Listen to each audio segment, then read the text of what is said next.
Hi, എല്ലാവരും സുഖമായിരിക്കുന്നല്ലോ. ഇന്ന് നമുക്ക് വെണ്ടയ്ക്ക കൊണ്ട് ഒരു പൊരിയൽ ഉണ്ടാക്കിയാലോ.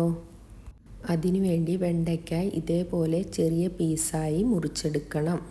ഇനി നമുക്ക് ഒരു പാൻ അടുപ്പത്ത് വെച്ച് അതിലോട്ട് 2 ടേബിൾ സ്പൂൺ വെളിച്ചെണ്ണ ഒഴിക്കാം.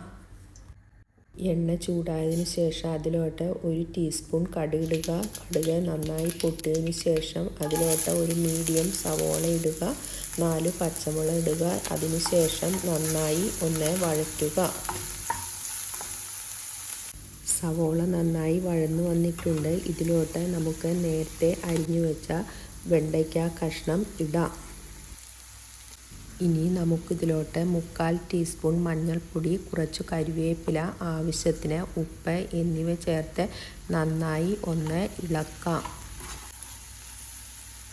അതിനുശേഷം വെണ്ടയ്ക്കയുടെ വഴുവഴുപ്പ് വേഗം മാറി കിട്ടുന്നതിന് വേണ്ടി നമുക്ക് 1/2 കഷ്ണം ചെറുനാരങ്ങ ഇതിലോട്ട് പിഴിഞ്ഞിടാം. വീണ്ടും ഒന്നുകൂടി ഇളക്കിയതിന് ശേഷം നമുക്ക് ഇത് ഒരു പാത്രം വെച്ച് 10 മിനിറ്റ് അടച്ചു വെച്ച് വേവിക്കാം.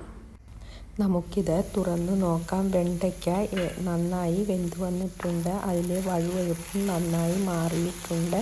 ഇനി നമുക്ക് ഒന്ന് ഇളക്കിയതിന് ശേഷം 2 മിനിറ്റ് ഇത് തുറന്നു വെച്ച് വേവിക്കാം. അതിനുശേഷം അതിലോട്ട് 1/4 കപ്പ് തേങ്ങ ഇടുക. നന്നായി ഒന്ന് ഇളക്കിയതിന് ശേഷം 1 മിനിറ്റ് കൂടി അത് നമ്മൾ ചെറിയ തീയിൽ ഇളക്കുക. അങ്ങനെ നമ്മുടെ വെണ്ടയ്ക്ക പൊരിയൽ റെഡിയായിട്ടുണ്ട്. നമുക്ക് ഇത് ഒരു പാത്രത്തിലോട്ട് പകർത്താം. നമ്മുടെ ടേസ്റ്റിയായ വെണ്ടയ്ക്ക പൊരിയൽ എല്ലാവരും ട്രൈ ചെയ്ത് നോക്കിയിട്ട് കമൻറ്റ്സ് അറിയിക്കണം. Thank you.